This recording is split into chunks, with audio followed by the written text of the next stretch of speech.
มิสิกขาปะทังสมาธิยามิมุสาวาทาเวรมณีสิกขาปะทังสมาธิยามิ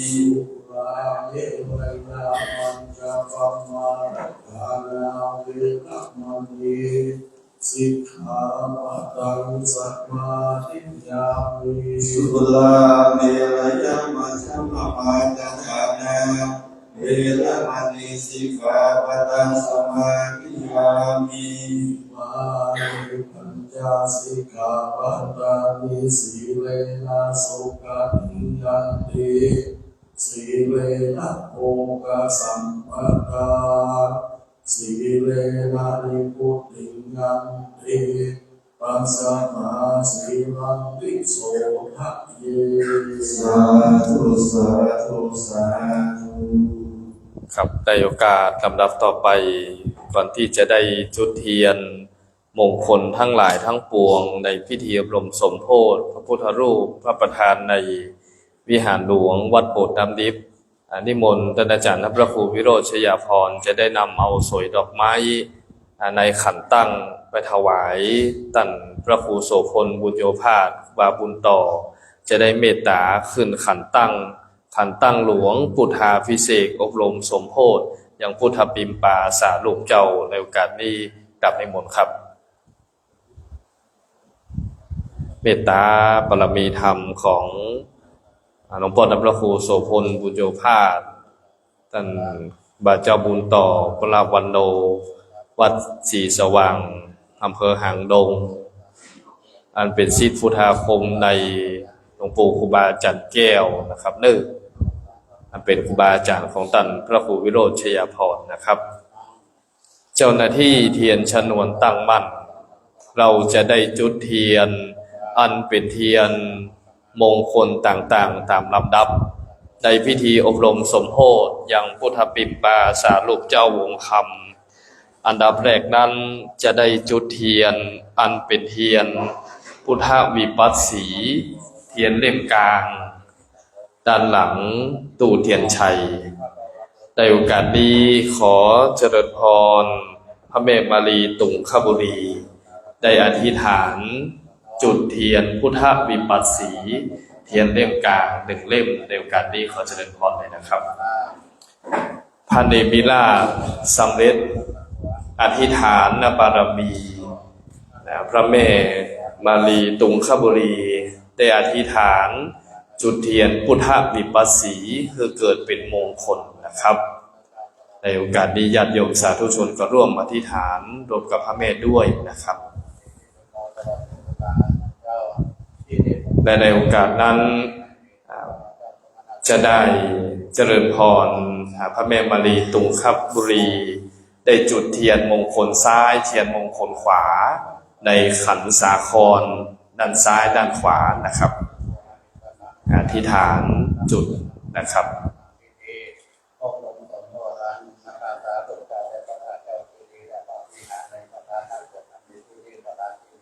เจริญพรกลับนั่งในที่รับรองเดิมนะครับในโอกาสลำดับต่อไปจะได้จุดเทียนตวะโลกุตละธรรมเบื้องหน้าพระพุทธรูปพระพุทธปิมปาสาลูกเจ้าวงคำที่ฐานแต่นแก้วฐานชุกชีจะได้เจริญพรญาติโยมสาธุชนอันมีรายชื่อรายนามดังต่อไปนี้นะครับได้อธิษฐานจุดเทียนนวโลกุตละธรรมท่านละ3เล่มนะครับตามลำดับ1ท่านต่อ3เล่มอธิษฐานนะครับตั้งแต่ด้านซ้ายไปจนถึงด้านขวาเจ้าหน้าที่จะได้เป็นผู้บอกให้แก่ท่านนะครับขอเจริญพรคุณดวงดาวบุญยลักษณ์ท่านที่1นะครับด้านหน้าพระประธานเลยนะครับญาติโยมสาธุชนเราทุกท่านก็อธิษฐานเป็นอธิษฐานบารมีร่วมกันนะครับ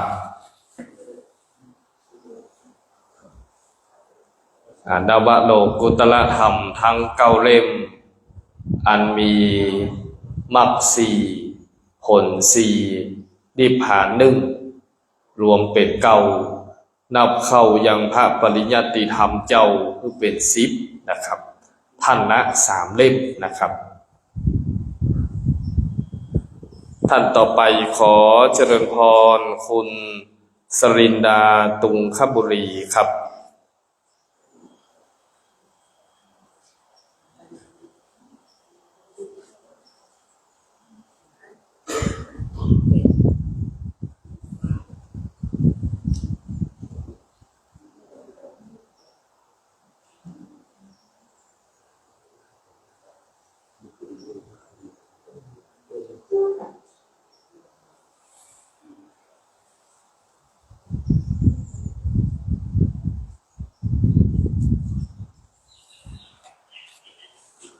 ได้อธิษฐานจุดเทียนนวโลกุตละธรรมนะครับท่านละ3เล่มลำดับต่อไปเจริญพรคุณชยาทิพย์กุลดีทองนะครับ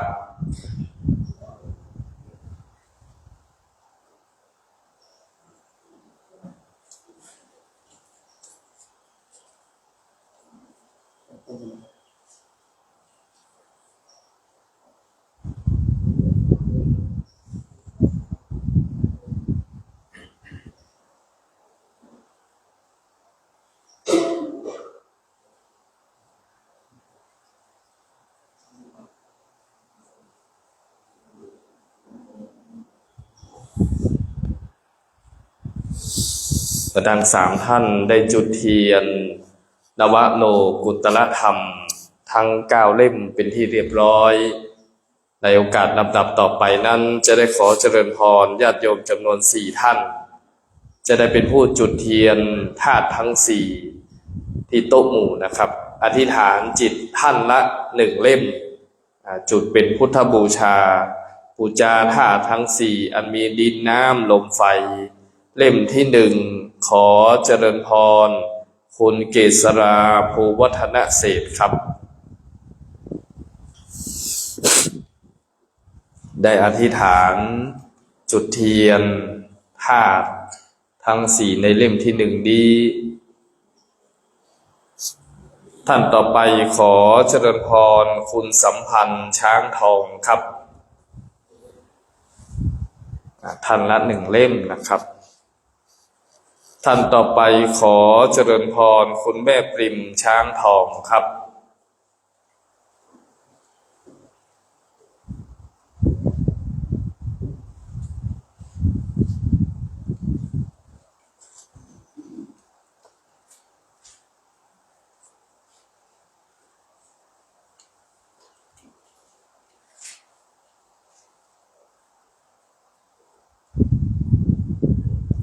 และท่านที่4นั้นขอเจริญพรคุณโยมนงเยาว์ลายรักครับได้จุดเทียนธาตุทั้ง4บูชาธาตุปฐวีธาตุอาโปธาตุเตโชธาตุวายโยธาตุพระพุทธรูปเจ้าได้ตั้งอยู่อาศัยโดยธาตุทั้ง4อันนี้เป็นที่ตั้งก่อปั้นเป็นสารูปองค์คำพระสัมมาสัมพุทธเจ้าสำเร็จเป็นองค์คำงดงามหูงามตาเป็นที่ไว้สักการะบูชาแก่บุคคลและเทวดาทั้งหลายการอบรมสมโภชเป็นการเรียกยานคือเป็นที่ไว้ที่สาสักการะบูชาผู้ใดมาไหว้มาสาก็จะเกิดเป็นสิริมงคลเทวบุตรเทวดาเจ้าคุ้มขังเฝ้ารักษาพระราภ5บรรพวาสาควบเข้านะครับ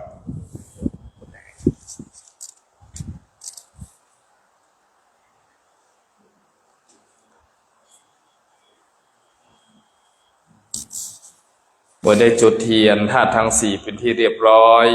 จะได้จุดเทียนขันสาครน้ำพระพุทธมนต์ที่ประธานสงฆ์เจริญพระพุทธมนต์นะครับด้านทิศเหนือ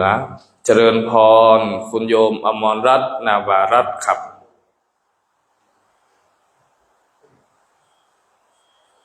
ได้จุดเทียนบาทน้ำพระพุทธมนต์ถวายประธานสงฆ์เจริญพระพุทธมนต์สวดมนต์ตันอันเป็นพระมหานาคสวดคาถาพุทธาภิเษกอบรมสมโภชตามคติแบบเจ้าล้านนาบ้านเฮาเมืองเฮานะครับญาติโยมสาธุชนร่วมอธิษฐานไปด้วย และจะได้จุดเทียน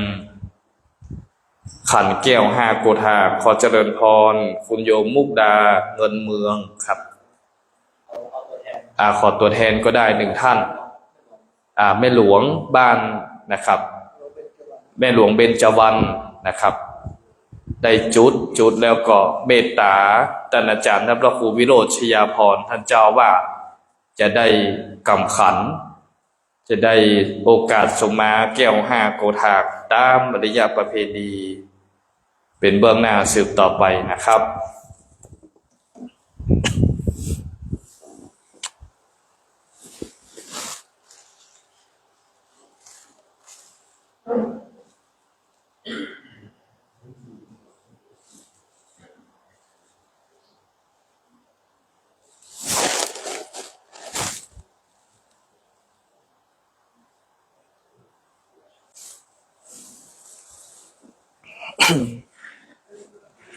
โยสันนิสินโนวัลลังปุนทิมุเลมะรังสันสินังมหันติงวิจโยสัมโพธิมาคันชิอนันตัญญาลโนโยโลกุตโมตังปนะมามิพุทธังอัตถังคิโกอลิญญาปันโทจนานังโมคคัมปะเวสัญญาอุนโชจัมมะโคธัมโมอัญญังสันติกะโลปนิโตนิญาณิโกตังปนะมามิธัมมังสังโฆ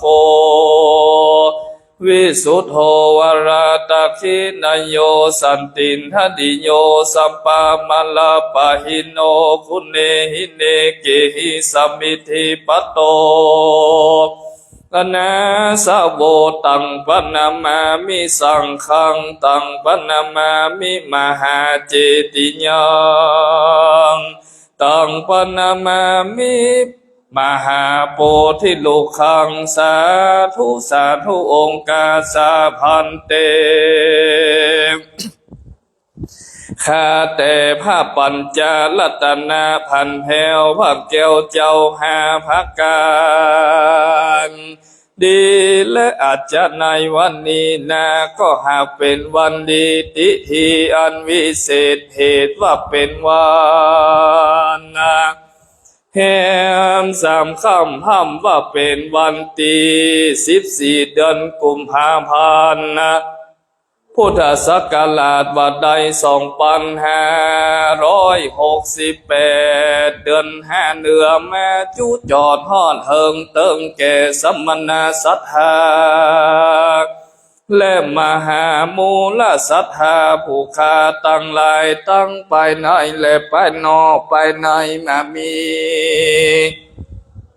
ท่านเจ้าสมปานพระครูวิโรจน์ชยาภรณ์เจ้าอาวาสวัดโบสถ์น้ำดิบฐานตินีเป็นเก้าพบกับตั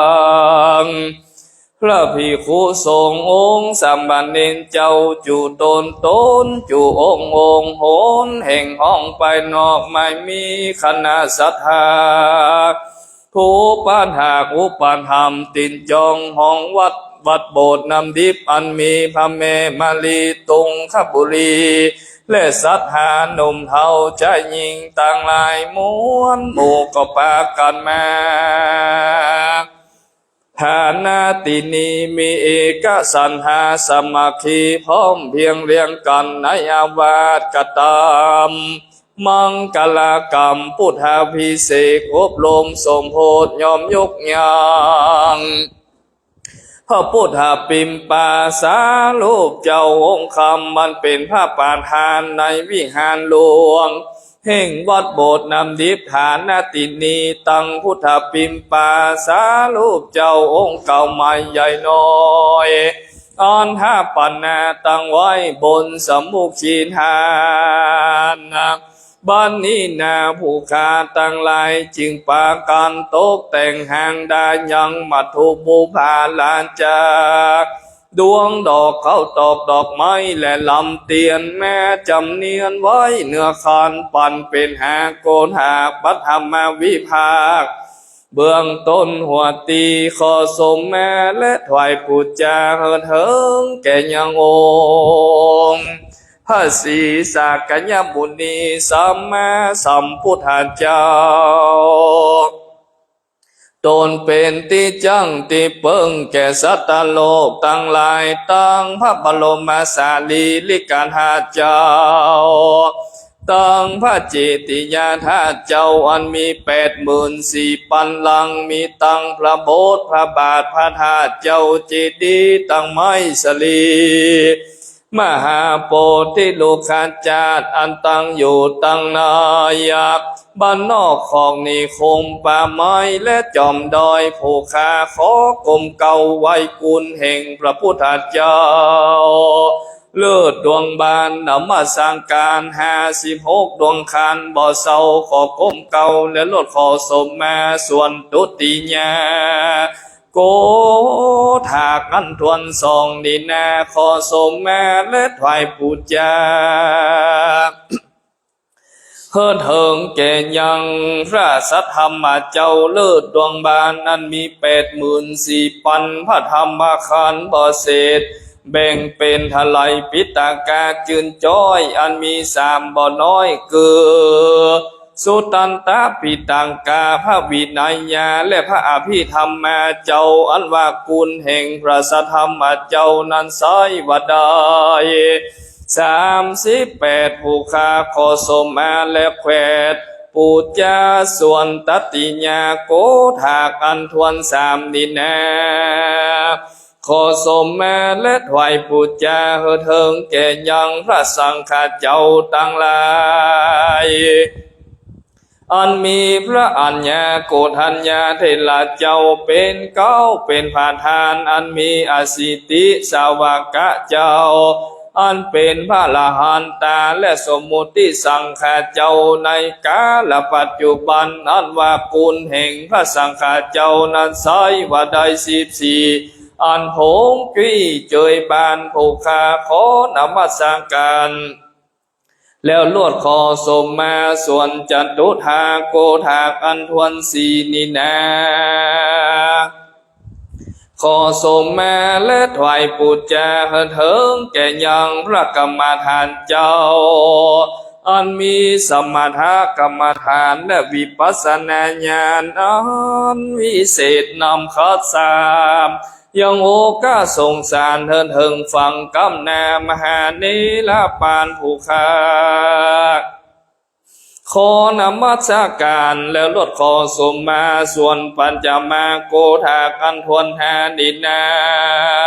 ขอสมมาและถวายปูจาเฮิดเหิงแก่ยังครูบาอาจารย์เจ้าตนสั่งสอนศีลธรรมกรรมฐานตังอัคขระพยัญชนะจุโบทจุบาตังครูบาอาจารย์เจ้าตนอันเป็นพระอุปัชฌาย์พระกรรมวาจาและพระอนุสาวนาจารย์เจ้าตนสั่งสอน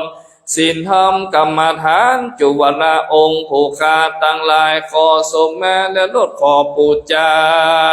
หลอนว่าสมณะศรัทธาและมหามูลศรัทธาผู้คาตั้งหลา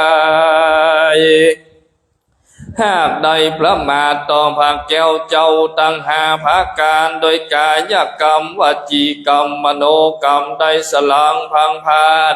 ตั้งแต่อเนกชาติสังสารชาติปัจจุบันชาติด้วยความตั้งใจก็ดีบ่ได้ตั้งใจดังอันก็ดีผู้คาตั้งหลายก็จะขอสมมาขอพระปัญจรัตนะผ่านเพวพระแก้วเจ้าตั้ง5 ภาการจงได้มีธรรมเมตตาไว้นาปฏิกาหาหับเอาอย่างปรมิสาสุมาปูจาตั้งหลายเฮินได้โพดอโหสิกรรมอย่าได้มาเป็นปาปกรรมมันจองหอยเป็นนิวรณธรรมกรรมมันแก่นกลานจักหามหนทางอันจักไปสู่จันฟ้าและเนลปานนั้นจุงจักมี โดยเตจมูลนั้นผู้ขาทั้งหลายได้กระทำมังกลกรรมเสกสมยอมยกยังพุทธปิมปาสารูปเจ้าก็ขออัญเชิญเอาดวงญาณทั้งหลายทั้งมวลแห่งองค์สมเด็จพระสัมมาสัมพุทธเจ้าจงได้มาสถิตเสถียรยังพุทธปิมปาสารูปเจ้าและพระสัทธรรมเจ้าทั้งหลายอันมี84,000พระธรรมขันธ์อันมีอริยสัจธรรมตั้งสี่โพธิปักขิยธรรม37และโสรสญาณ16ทั้งหลายทั้งปวงอันเป็นกุญญาณจงได้มาสถิตเสถียรในปิมปาสารูปเจ้าเพื่อได้กลุ่มเต้าผู้ใดได้มากับไว้สักการะบูชาก็ของสมฤทธิดังไฟเอือจูเยื่องจูผ่างการนั้นจุงจับมีโดยดังผู้ขาจักเว้นวางสมมาตามมคธภาษาบาลีว่าอัจจโยโนพันเตอัจจคมายาธาภะเลยาธามุลละเหยาธาอากุสเลเยมายังปุถะธรรมะสังฆกัมมฐานังกัมมฐานาทายากาจริยาสังฆาเตโสปัญจลัตตเนสุอติเตวาปัญจุปเนวาอวิวายติวาลโหวากายเยนะวาวาจายาวามนัสสาวาปมะตังวากาละวังวากาสิมหาติสยธาธรรมังปฏิกะโลมาเตสังโนพันเตพุทธาติลัตนะ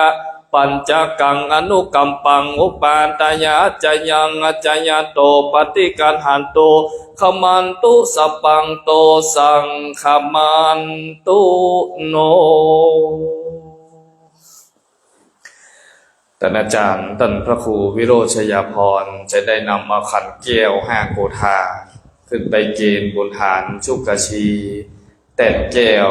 อันประดิษฐานยังพุทธปิมปาสารูปเจ้าคำนะครับ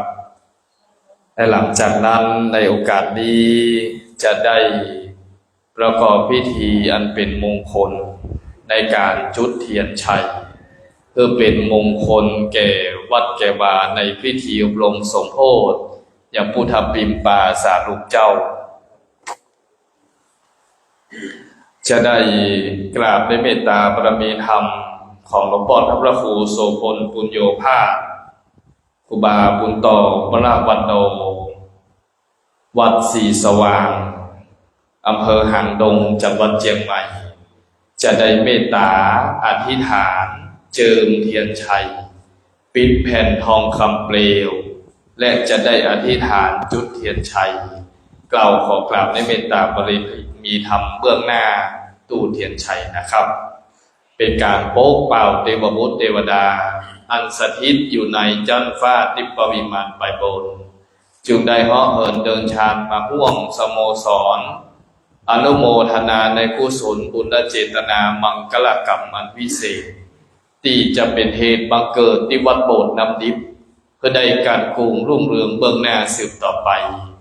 เมตตาพระครูบาจะได้เจิมเทียนชัยปิดแผ่นทองคำเปลวทั้ง3 แผ่นบาจะได้อธิษฐานอย่างพุทธคุณธรรมคุณสังฆคุณอิติปิโสมีคุณพระพุทธเจ้าว่าได้56สวาคาโตเต่ากูลแห่งพระสัทธรรมเจ้ามี38สุปฏิปันโนเต่ากูลแห่งพระสังฆเจ้ามี14อันเป็นพุทธคุณธรรมคุณสังฆคุณรองแล้วได้108จูได้มาพระสงฆ์จุมนุมฐานะที่ดีเพื่อได้บังเกิดมงคลแก่วัดแก่วาแก่ท่านเจ้าอาวาสและญาติโยมสาธุชนหมู่เฮาตั้งหลายที่ได้มาร่วมประกอบพิธีปัดกองวงพุทธไลไฟพันเองเตรียมพร้อมนะครับเอาจะได้อัญเชิญเทวบุตรเทวดาสิ่งศักดิ์สิทธิ์ทั้งหลายทั้งปวงอันได้รักษาศาสนาองค์สมเด็จพระสัมมาสัมพุทธเจ้าได้สมาสโมสรร่วมได้กุศลบุญกินตานอันเป็นบารมีธรรมมังกลกรรมอบรมสมโภช พุทธาภิเษกพุทธปิมปาสารุปเจ้าวันนี้เพื่อได้สถิตต่อเต้า5 ปันภวสาขวบเข้าชื่อของบรรดาพ่อแม่ศรัทธาสาธุชนจะได้สถิตตั้งไว้ในสุวรรณปัตตาหลาดเงินหลาดคำเพื่อได้เป็นผู้กำจูอุดหนุนศาสนาองค์สมเด็จพระสัมมาสัมพุทธเจ้าคิดสิ่งหนึ่งสิ่งใดสมความปรารถนาจุเยี่ยงจุภากาศนะครับเนื้อเมตตาบารมีธรรมแห่งพระครูบามงคลนามพระครูบาว่าบุญต่อบุญต่อบุญบุญสืบบุญและจะได้สืบเบื้องหน้าต่อเบื้องหน้าแก่ศรัทธาญาติโยมต่อไปในโอกาสวันนี้กล่าวขอกราบในเมตตาพระครูบาได้จุดเทียนชัยพระสงฆ์ทั้งปวงส่วนพระคาถาจุดเทียนชัยณโอกาสวันนี้ปากกองกองวงแฮเนอร์ยุตตัญญาโนธัมโมโลกุตตังโลสังโนสังโฆภาลัตโธตังลัตตานาตายังนิตัสสานุภาเวนะตุขาอุปาทาวาตาลายาวิสันโตอสัพพโสธีภาวันโตเทกล่าวขอกราบในเมตตาบารมีธรรมของพระพระครูโสพลบุญโยภาสบาบุญต่อพระวันโนที่ได้โปรดเมตตาจุดเทียนชัยณโอกาสวันนี้เป็นสิริมงคลนะครับสาธุในโอกาสลำดับต่อไปจะได้จุดเทียนปากน้ำพระพุทธมนต์ถวายพระมหาเถระที่ได้โปรดเมตตาในการอธิษฐานจิตนั่งปรกภาวนาทั้ง4 ทิศขอเจริญพรพระแม่มารีตุงคบุรีได้เป็นผู้จุดเทียนบาตรน้ำพระพุทธมนต์ขันสาครได้บาจากพระเถระในควงราชวัตรนี้ทั้ง4 รูปนะครับได้จุดเทียนและได้น้อมประเคนถวายเลยนะครับ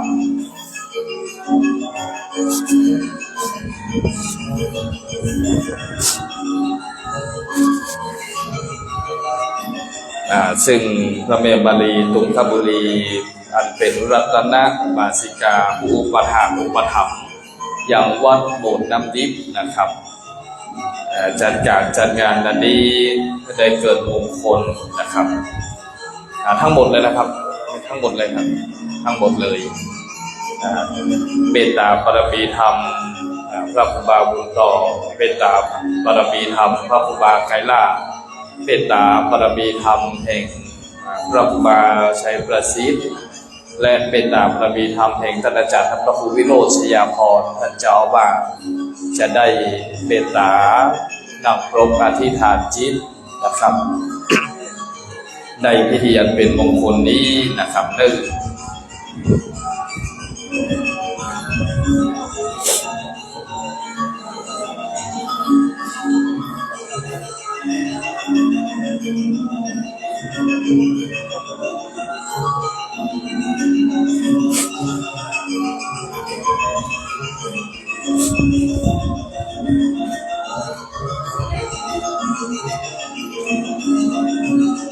ซึ่งพระมหาเถระทั้ง4 รูปจะได้เมตตานำปรกอธิษฐานจิตและประสงค์ทั้งปวงจะได้เจริญพระพุทธมนต์สวดมนต์ตันตามมารยาทประเพณีเบื้องหน้าสืบต่อไปนะครับหาลิตวานัมเมตังสัมเมตาพันธันตาอวิคิตาจิตตาภริตังพันนันโตสังเกกัมเมจโลเปสิริขลตาเตจันตลิเขวิมาเนทิเปลเทจักกัมเม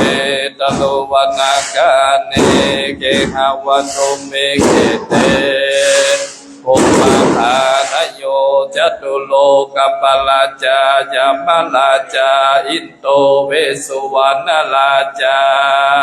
อริยเมตโยโพธิสัตตาวันหากานโยอริยสาวกาจะปุถุจนากัลยาณา จะสัมมาทิฏฐิเยวะพุทเทปัสสันนาธัมเมปัสสันนาสังฆัปัสสันนาพุทเทสกลวาธัมเมสกลวาสังฆสกลวาอิโตทานาโตยาวะปลัมปลาอิมัสสมิงสุจักกวาเลสุเทวตายังมุนิลวัจจนังสาธาโวโนสุนันโตธรรมัสสวรรณกาโลอัญญัมภทันตาธรรมัสสวรรณกาโลอัญญัมภทันตาธรรมัสสวรรณกาโลอัญญัมภทันตาสมันตาจักรวาลสุวัตระกะจักรุเทวตาสัพพะภูเทวะมาผูกก่อน กินเลยอ่ะสัพพะโมกะนะโมตัสสะภะคะวะโต ทำไมอาจารย์มหาอภิรัตน์บุตรอาสุบได้มีปั๊บ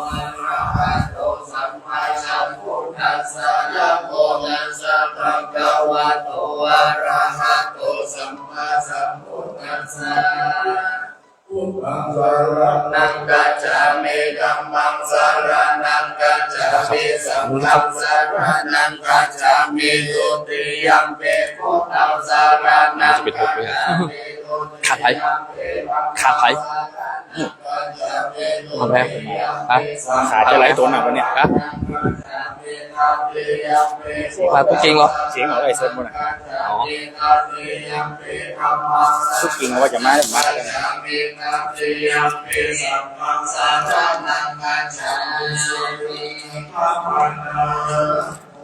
สัพพะพุทธานังวัตติสาวารานังโตตังนังคาโรวะหะพิโรเมรังคาโรวะหายะโสสรนังคาโรโลกาหิโตทิปังคาโรสุติคาโรโอทัญโยนังนังปังโมโกมังคาโลปุริสาสะโพสุกันโนสุกันโนเทโรเรวัตโตระเทวัตตันโนโสภิโตนะ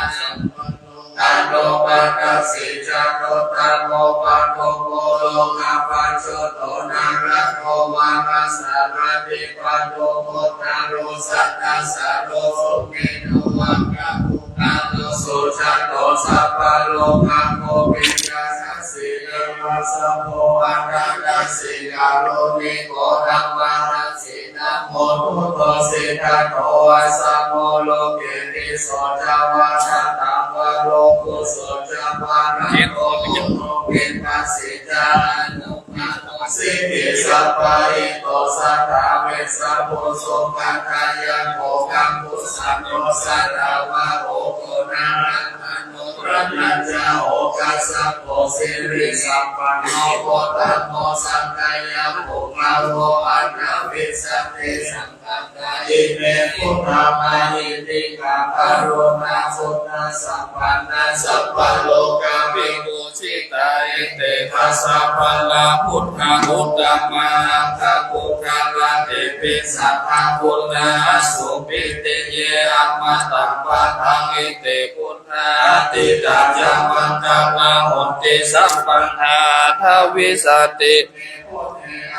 วันธามิสัมมันธาเตสังยาเนนะสีเลนะขันติเมตตาภันเลนะจัตเตปิโนอนุรักขันโตอโลกาเยนะสุเขนะจัตทวิสติเมบุเดกันโตกัมปานิสัตตาสหัสานิโตคาติงโสนะกัจจติอันทวิสติปาลิตังสัญจตวาตาสัญจสันตาสะเกปัญจสันตาสหัสานินามามิสิลาสาหันเตสังฆัมมัญจสังฆัญจ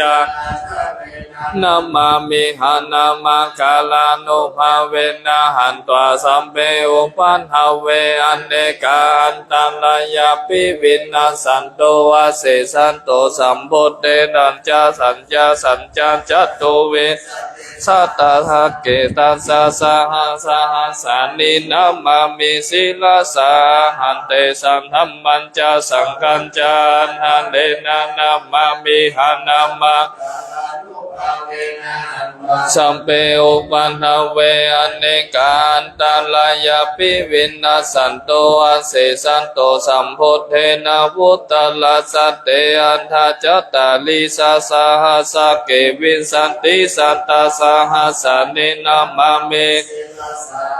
เตสังธัมมัญจสังกัญจาหะเลนะนามามิหันนามะกาลานุภาเวนะหันตวาสัพเพอุปันหาเวอเนกาอันตาลายวินาสันโตอาเสสะโตสัมมาสัมพุทธัสสะมะเหสิโนนะโมตัมมะธัมมัสสะสวะคันตาเสวะเตนิทานะโมมะสัพพิวิโสนาสีลันเดเดโนนะโมมังพยาลัตตัสสะลัตตนัตตยาสัสสะนุกานะโมมะกติตัสสะตัสสะวัตโตตยาสัพพินะโมกาลปัมภเวนะวิกัจจันโตนะโมกาลานุภาเวนะสุวันติหนตุสัมปันหานะโมกาลาเจนะวิธิเมโหมิเตชาวาติสาลานาตลานามาภุมมากายายะวะกาลังเอเตอายันตุเตวาวาลากะกัมมะเยเมรุราเจวะสันโตสันโตสาหิตุมุนีลาวะวัจจานังโสตุมะคัง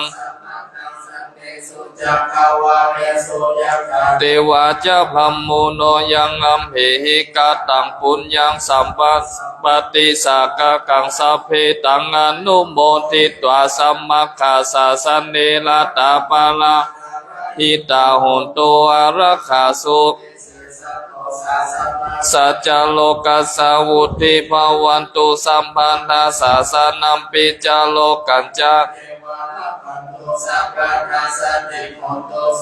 สัมเพปาลิวาเลหิอัตตโนอานิคาสุมานาหุตุสหัสสะเพหิยติปิลาจโตวะโจลาโตวะมนุสโตวะอมนุสโตวะอุทกะโตวะปิสาจโตวะขานุกะโตวะกันดาตโตวะนาคตโตวะจันนปันหาโลกะโตวะอาสัทธัมมะโตวะอาสันติติโตวะจันดาอันติอาสามิกาโกนาโกโกลาหิวิจิกามันิสัพปติปิจาลาสาสุกาลาทินินานาพยาโตวานานาโลกาโตวานานาอุปันทวะโตวาอัลลักขังขันหันโตปันนิธานาโตปันหายาตันหาคตาสะทัสสะปาลามิโยทัสสะลามิโยทัสสะปาลามัตตปาลามิโยปัญจมหาปริจเขติโสจาริยา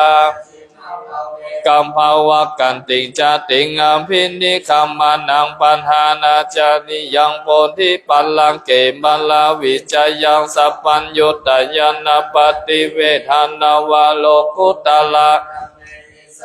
ปิเมโมทาคุณเนอวชิตวเวสาลิยติโสปกาลันตะเลโสติยามาลติปาลิตังกาลนโตอายัสมานันตเทโลวิยากาลุญญาจิตังอุปัฏโกติสัตตาสหัสเสสุจักกวาเลสุเทวตายสนัมปติกันหันติยัญจเวสาลิยัมปุเลโลกมนุสักตันติวิธรรมพยังคิปมันตราคาเปสิปาลิตันตัมพนามาเหเอกังสัมมายังภะคะวะ ตะวันเนอนาถปินติกัสสะอาลาเมอัตถะโขอัญญาตาลาเทวตาอภิกันตายาลติยาอภิกันตาวันนาเกวาลกปังเจตวันนังองค์ภาเสตาเยนะภะคะวะตาเตนุมิตรอุปสังกมิตาภะคะวะตังอภิวันเตตาเอกมันตังอัตตาสิเอกมันตังทิตาโคสาขันหายาอาชาภาสีภาหุเตวามนุสาจัมมังกาลานิอาจินตยงอากังขมานาโสธานังพรหมิมังกาลามุตตมังอาเสวนาจาภาลานังปฏิตานันจะเสวนาปูชาจะปูชานิยานังตัมมังปฏิโรปันเทสาวาโสจัมบุเพจักตาปุญญาตาตาสัมมาปันนิทิจาเอตัมมังกาลามุตตัมมังพาหุสัจจัญจาสิปัญจวินัยโยสุภาสิตาจยาวาจาเอตัมมังกาลามุตตัมมังมาตาปิโตปัฏฐานังพุทธทาลัสสะสังฆาโหอนาคุลาจกัมบันตาเอตัมมังกาลามุตตัมมังนานัญจธัมมาจาริยาจยาสังฆาโหอนาวัชานิกัมมานิตัมมังกาลามุตตัมมังอลาติวิลาติปปามัจจาโลจาธัมเมสุเอตัมมังกาลามุตตัมมังกานิวาโตจาสันโตทิจักตัญโยตากาเลนะธัมมัสสวานังเอตัมมังกาลามุตตัมมังขันติจาโสอาจาสัตตาสัมมานานัจจาทัสสนังสักกัญชาเอตัมมังกาลามุตตัมมังจามธรรมจาริยัญจาริยาสัจจานาทัสสนังนิพพานาจาจิกิริยาจาเอตัมมังกาลามุตตัมมังบุตตัสสะโลกธัมเมหิจิตตายาสนะอาโศกังเวราชังเขมังเอตัมมังกาลามุตตัมมังเอตาทิสานิกตวานาสัมพันธามาปราชิตาสัมพันธาโสทิงคัจฉันติตันเตสังตัมมันติมหามังกาลาสุตังสัมมาคัตตานิภูมานิวายานิวะอันตาลิเขสัมเพวะพุทธาสุมานาภวันโตอัตโถปิสักกัจจังสุนันโตภาสิตันตัสสมาหิพุทธาทาสัมเพเมตังกาโลธรรมนุสิยาปัจจายาทิวาจารโตจหารติเยภาลิตัสสมาหิเนอาลกาธาวิตังอินทาวาหุรังวาสเกสุวายาลัตตานังปานิตังนาโนสัมมังอติตันหาคาตัมปานิตังเอเตนะสัจเจนะสุวัติหนตุวิราคังอมตังปานิตังยันทัสสะกะสักกายามุนีสัมมาอิโตนะเตนะธัมเมนะสัมมาติกินเจธัมปิรัตนังปานิตังเอเตนะสัจสุวัติโหตุยัมพุทธเสโภนิปัตติสุติสัมมาวิรานัตตาวิกัญญามาวุสัมมาตินะเตนะสัมโพนะวิกัญญิทัพพิธัมเมปานิตังเอเตนะสัจเจนะสุวันติหนตุคาลาทัสสะตังปัสสตตาจัตตาลิตานิโยคานิหนติเตทักขินายาสุขัตตัสสะสาวกาเอเตสุทินานิมหัมอิทัมปิสังเกรัตนังปานิตังเอเตนะสัจเจนะสุวันติหนตุเยสุปยุตตามนัสสาโลโกตัมมัสสะสนัมมิเตปฏิปตามัตตังวิไคหาลัทธามุทานิพุทธิงพุจามานัยธัมปิสังเกรัตนังสัจเจนะโสวันติหนตุยักขินทักขิโลปันทวิงสิโตสิยาจตุภิวัติภิอาสัมปะกัมปิโยตัตถุปมังสัพพุริสังวัฏามิโยอาลิยาสัจจเนอเวจปัสสติธัมปิสังเกรัตนัง สัจเจนะโสวันทิหนตุเยอริยสัจจานิวิภาวายันติคัมภีราปัญเยนะสุเทสิตานิกินจาปิเตโหติสุปะตายนาเตภวังอันธรรมาติยะติธรรมปิสังเกรตานังปณิตังเอเตนะสัจเจนะสุวันติหนตุสหวาสาตัสสะนะสัมปันหายาตายาชุธรรมะกายทิฏฐิวิชิกิจิตัญจศีลพัตจิตจิตังอุปาเทหินาทิปังโมโตชาจาปิธานาติอาพระโภกตุงอิธรรมปิสังเคลัตตานังปานิตังเอเตนะสัจเจนะสุวันติหนจุกินจาปิโสกัมมังกะโลติปาปะกังกายเยนะตัสสาวะอภะโพโสตัสสะปะกิจจทายาอภะภะตติทาปัฏฐสาวุตตาอิธัมปิสังเคลัตตานังปานิตังเอเตนะสัจเจนะสุวันติหนตุวันนะปะคุมเพยาธาบุญสิตาเขหิมหานามาเสปัทธรรมัสสามิงคิมเหตโทปมังอันเทสยินิพานะคามิงปาลามังหิตายาอิธัมปิพุทเทลัตตานังปานิตังเอเตนะสัจเจนะสุวัตติหนตุวะโลวะลัญโยวะละโทวะละหะโลอนุตตโลธัมมวะลังอันเทสยิปานิตังเอเตนะสัจเจนะสุวันติหนตุขินังปุรานังนัมจิตตายติเกภวะสมิงเคปินาภิชาวิลุลสันทานิปันติทิลายาทายัมปะทิโปอิธัมปิสังเคลัตตานังปานิตังเอเตนะสุวัตถิหนตุยันปุตตานิสัมมาคัตตานิภุมมานิวายานิเทวะปานุสัพพุจิตาพุทธานามาสัพพะสุวัติโหตุยานิระพุทธานิสัมมาคัตตานิภุมมานิวายานิวันตาลิเขตังหาคันตันเทวมโนสัพพุจิตานัมมังนัมมาสัมมาโหตุยานิธรรมพุทธานิสัมมาคัตตานิภุมมานิวายานิวันตาลิเขตังหาคันตันเทวสัมโพธิตังสังฆนัมมาสัมมาสุวัตติหนตุรัตนาสุตังกุสเลนะยันตังสันตังปะทังอภิสัมเมจะสังโฆสุจะสุจะสุวัจโจสันสัมมุตโตสัตตุสักโกจะสุพันโลจะอปะกิจโจจะสัลลาหุกาวุติสันตินัลลิโยจะนิปะโกจะอปะคโภกุเลโสอนันโนกิโทนะจะกุทังสัมมาจาเลกินจิเยนะวินโยปะเรอุปวัฏยงสุเขโนวา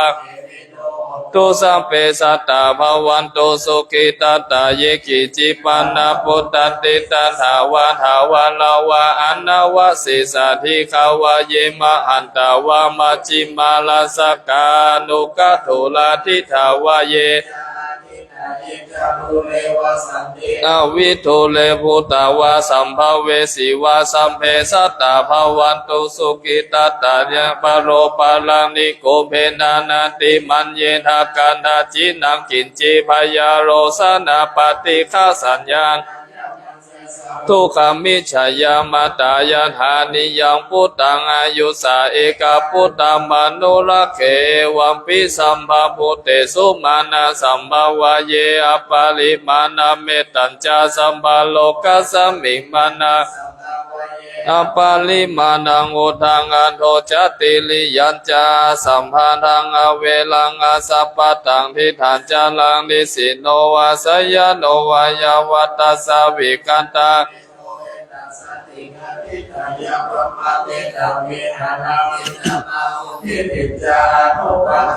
ศีลาวานัสเนนะสัมปันโนกาเมสุวินัยเขตันดาหิจันตุคัมปัสสยังปุณณเลติเตกาลานิยเมตตาสุตังเมตังเอราปะเทหิเมจัปปยาปุตเตหิเมตังกันหาโคตมะเกหิจา เกหิเมเมตังเมตังทิปาทะเกหิเมจตุปันเทหิเมเมตังเมตังราหุปันเทหิเมมามังอาปาทะโกหิงสีมามังหิงสีทิปาทะโกมามังหิงสีมัมมังหิงสีปะหุปันโทสัมเพสัตตาสัมเพปันนาสัมเพปุตตาจักเกวัลลาสัพเพพัทธาลานิปัสสันตุมากินจิปามาบาหัปมาอัปปมโนปุตโธอัปปมโนธัมโมวังวัตตานิสิลิงสัพพเนยหิวิชิกาสัตตปฏิอุณนานาภิสัลลโภโมสิกาคัตตะเมลักขาคัตตะเมปาลิตาปฏิกามันโตพุทธานิโสหนะโมภะคะวะโตนะโมสัมมาสัมพุทธานันติจักขุมาเอกลาจาลิสวรรณโนปันทวิปัมภาโสตันตันนัมมาสเมอาลิสวรรณังปันทวิปัมภาสังตยัญจักขุตาวิหาเลโมทิวสังเยพลัมมานายสัมภาธรรมเมเตเมนะโมเตจัมมังปัลลายันโตนะมะโตพุทธานังนะมะโตโพธิญาณโมวิมุตตานังนะโมวิมุตติยาอิมังโสปาลิตังกัตตวะจารติเอสนาเปตยัญจักขุมาเอกลาจาลิสวรรณโนปันทวิปัมภาโสตันตังนัมมาสเมอาลิสวรรณังปันทวิปัมภาสังตยัญจักหาเลโมลติเยพลัมมานาเวทาคุสัมภาธรรมเมเตเมนะโมเตจัมมังปัลลายันโตนะมะโตพุทธานังนะมะโตโพธิญาณโมวิมุตตานังนะโมวิมุตติยาอิมังโสปาลิตังกัตถวะมะกะปะยิติโมลาปาลิตังสัมปัญญังภะคะวะสาวัตถิยังวิหารติเจตวันเนอนาถปิณฑิกัสสะอาลาเมรัตตะโกภะคะวะภิกขุอามันเตสิภิกขโวติภาทันเตติเตภิกขุภังโตปัญจโสสงภะคะวะเอตันทาโวจาภิกขเวเทวาสุราสังฆโมสมุปายุลาหุอัตถะโคภิกขเวสังโฆเทวานัมมินโทเตเวตาวะติงเสอามันเตสิสัจเจมาลิสาเทวานังสังฆามาอุปัญชยาพยังวาชัมปิตตังวาโลมะหังโสวามะเมวัตตัสสมิงสัมมาเยทัจจกะโอโลกายาธรรมมังหิโวทัจจกังโอโลกายาตังยัมภวิสันติชัมปิตตังวาโลมะหังโสวาโสปะหิยิสติโนเจเมทัจจกังโอโลกายาธาอัฏฐปัจฉาปฏิสัทเทวาราชจาทัจจกังโอโลปฏิสาหิโวเทวาราชจาทัจจกังโอโลกายาตังยัมภวิสัตติพยังวาชัมปิตตังวาโลมะหังโสวาโสปะสัตติโนเจปัจจปฏิสัทเทวาราชจาทัจจคังโอโลกายาธาอัฏฐวารุณัสสะเทวาราชจาทัจจคังโอโลตังหิโวเทวาราชจาทัจจคังโอโลกายาตังยัมภวิสัตติพยังวาชัมปิตตังวาโลมะหังโสวาโสปะหิยิสติโนเจนัสสะเทวาราชจาทัจจคังโอโลกายาธาอัฏฐอิสานัสสะเทวาราชจาทัจจคังโอโลกายาธาจักขังโอโลกายาตังยัมภวิสัตติพยังวาชัมปิตตังวาโลมะหังโสวาโสปะหิยิสติติตังโคปันนาภิกขเวสักกะสวะเทวานัมทัจจคังโอโลกายาตังปัจจปฏิสาวะเทวาราชจาทัจจคังโอโลกายาตังวันโลนันสาวะเทวาราชจาทัจจคังโอโลกายาตังพระทัจจาทัจจคังโอโลกายาตังยัมภวิสัตติพยังวาชัมปิตตังวาโลมะหังโสวา ปะหิเยทาตังกิสะเหตุสักโขหิภิกขเวเทวานามินโทอวิตาราโคอวิตาโทโสอวิตาโมโหอิรุชัมปิอุตตราสีปารายิติโคภิกขเวเอวังวัฏฐามิสัจจิตุมหากังภิกขเวอารัญญาคาตานังวารุขามูลาคาตานังวาสุญญาคาราคาตานังวาอุปัญจยพยังวาชัมปิตตังวาโลมะมะเมวะตัสสะมิงสัมมาเยอนุสารยานหาอิติปิโสภะคะวะอะระหังสัมมาสัมพุทโธสุโตโลกาวิโตอนุตตโรปุริสันธัมมาสารันทิสัทธาเทวมนุสสานังพุทโธภคะวะติมัมมังหิโวภิกขเวอนุสารันตังยัมภาวิสติภายังวาชัมปิโลมาหังโสวาโสปะหิเยสติโนเจมังอนุสารยาธาอัฏฐธัมมังอนุสารยาธาสวากาโต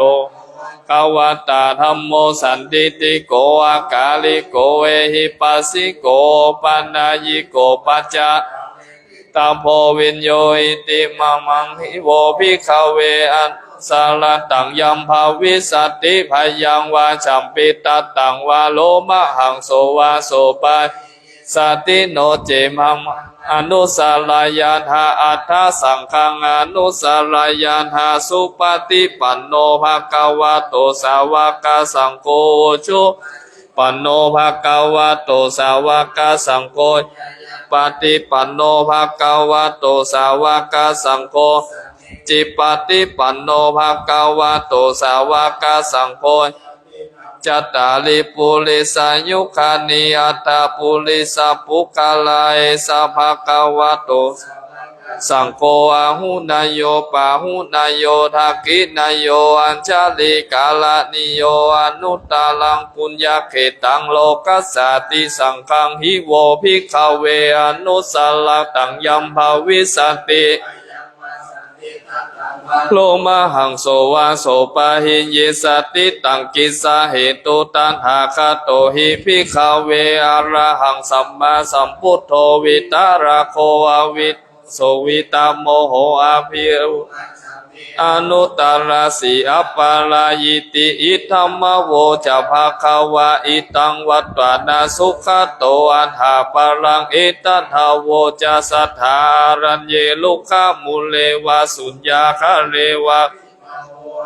สะเลนะสัมพุทธังตุมหากันโนสิยาโนเจพุ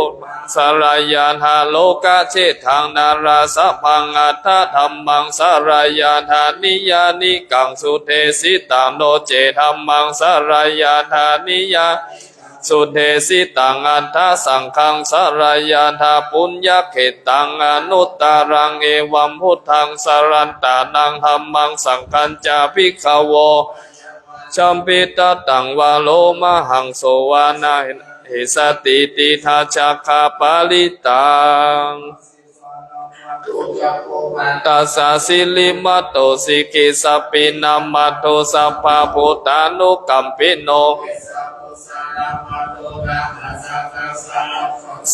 นามัตโตกะโกสันทัสสะมาลาเสนาปัมมัตถิโนโกนาคามานาสานามัตโตพระมานาสาวุสิวัตโตกัสสะปัสสานามัตโตวิปมุตตัสสะสัพพทิอังคิรัสสะนามัตโต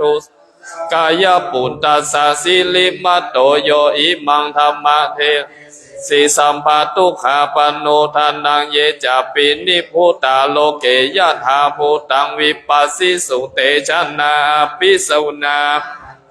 ตัสสะลันทาหิตังเทวามนุสานังยังนามาสันติโคตมังวิจาจารานะสัมปันนังมหันตังวิตาสารันทังวิชาจารานะสัมปันนังพุทธังวันทามันติกิริยาปิยังจันทามิราชโตนามิชานามิสัจจิจาปานาชีวิตาวโลเปตเตนะสัจเจนะกะเว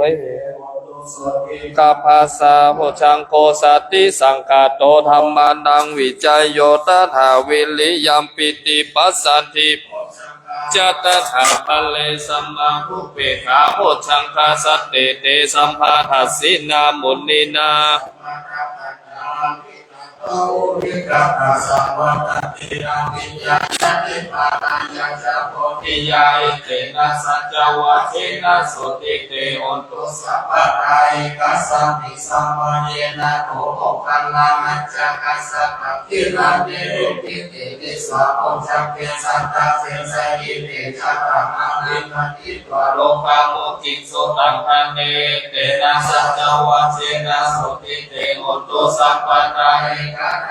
มานาจักปิเกกันเยนะปิปิลิโตจุลตัเตเนวะตัจเยวะหันนาปิตวานาสาดังลังสัมโมทิตวาจะอังวะนะพุทธสิรานะโสเอเมนะสัจจวัจเจนะสุติเตโหตุสัพพังกาไกจินะเตจะอัมหะภะปินะปิปะเหสินะมังคานะกิเลสาวะปัตตาโลกัติกัมมังกิเนนะสัจจวัจเจนะสุติเตโหตุสัพพังกาปุถินิปังอวะมังคารัจจโยจะนะนะโพสัพพุนัสสะสัพพุปังตังนะโหตุอาคัตตาพุทธานุภาเวนะวินาศเปโตยันโตทิมิกังอวะมังคารัญจโยจะนะนะโพสัพพุนัสสะสัพพุปังตังนะโหตุสุตินานาคัตตานุภาเวนะวินาศเปโตยันโตทิมิกังอวะมังคารัญจโยจะนะนะโพสัพพุนัสสะสัพพุปังตังนะโหตุสุตินานาคัตตานุภาเวนะวินาศเปโตนิโกนันโอหิตายาสัมภปานิกังภูเลตวะปาลัมปิสัมภปันโตสัมโพธิมุตตัมมังเอเตนะสัจจวังเจนะโหตุเตชะยามังกาลังเจยันโตโอริยามุลเลสักกายานังนันทิวัฒโนเอวะตวังวิจโย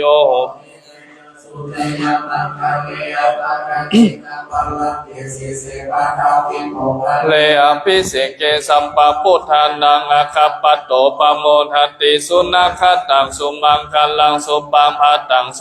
ติตังสุกันโนสุโมโตจะสุยิธัมพระมจาริโสปันหกินังกายกัมมังปันหกินังปันหกินังมโนกัมมังปณิทิเตปันหกินาปันหกินานิกัตตวนาลาพันตันเถปันหกินเนโตสุขิโตวิโลลาโหปุตตัสสะสเนอรุโคสุขิโตโหเทสาหัสสะเพหิยติปิสาอัฏฐาลัทธาสุขิตาวิโลลาหาพุทธัสสะสเนอโรคาสหัสสัมเพหิยติพิสิยธารัตถาสุขิตาวิลุลาหาพุทธสาสเนอโรคาสุขิตาโหทัสสะหัสสะเพหิยติพิอรัญญังบุตโตเมสาลานังวะลังเอเตนะสัจจวัชเชนะโหตุเตชะยามังกาลานัตถิเมสาลานังอัญญังธัมโมเมสาลานังวะลังเอเตนะสัจจวัชโตเตจยามังกาลานาทิเมสาลานังอัญญังสังโฆเมสาลานังวะลังเอเตนะสัจจวัชเชนะโหตุเตจยามังกาลังสัมมาสัมมาหิตาสันโตสัมปุริสาโลเกเทวาธรรมติวุจเรสันติปะคาปัตตนาสันติปัญหาวัจนะมัตตาปิตาจานิขันจาชาตเวทปฏิกัมมา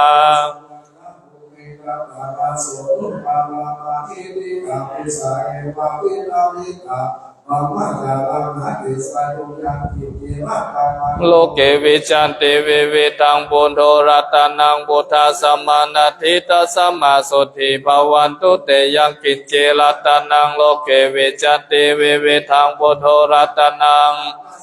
นันทิตาสัมมาสุทิภวันตุเตยังกินเจรัตนังโลเกวิจันติเวเวทังปุโนรัตนังธรรมนันทิตาสัมมาสุทิภวันตุเตยัง ทาเจตวามาลังสวาหานังจตุสัจจังมาตาลาสังยิปิวิงสุนาลาสัมภาตันหังกาลานายโยพุทธาทาวิสตินายกาสพเปปฏิติตาไมหังมัตตะเกเตมุนิสลาทิติโตไมหังพุทโธธัมโมทวิโลจโนสังโฆปฏิติโตไมหังอุเลสัมภาคุณากาโลหัตตะเยเมสาลิปุตโตจัตตกินเนโกทัญโยปิธิภาคสมิงโมคคัลลาโนจาวามะเกกกัสสะโปจะมหานาโมอุภาสุงวัมมาโสตะเกเกสันติปิธิภาคสมิงสุลิโยวะปะพังคาโลนิสินโนสิลิสัมปันโนปุงขโวกุมาลกัสสะโปเทโลมาเหสีจิตตวาทาโกโสไมหังวัตเนนิจังปฏิทาสิคุณากาโลปุณโนอังคุลิมาโลจะอุปาลีนันทสีวาลีอิเมปัญจ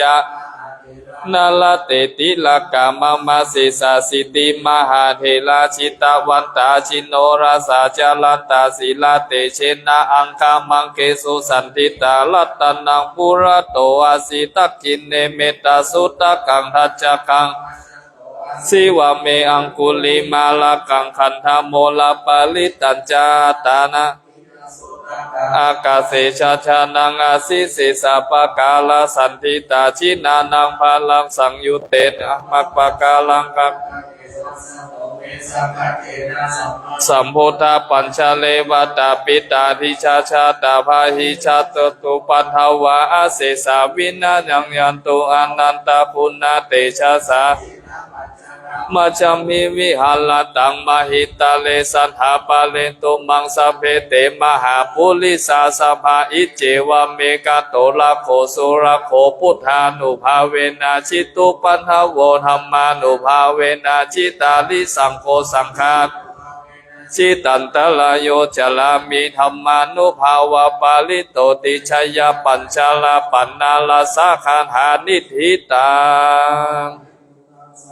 วิจโยธัมโมโลเกอนุตตโลสัพพสัตตาหิตตยาตังตังหันหาหิเตปะเตปะลิวัจเจลาชาทันเทอมนุเสหิปวะเขพยาเขนะเขวิเศษ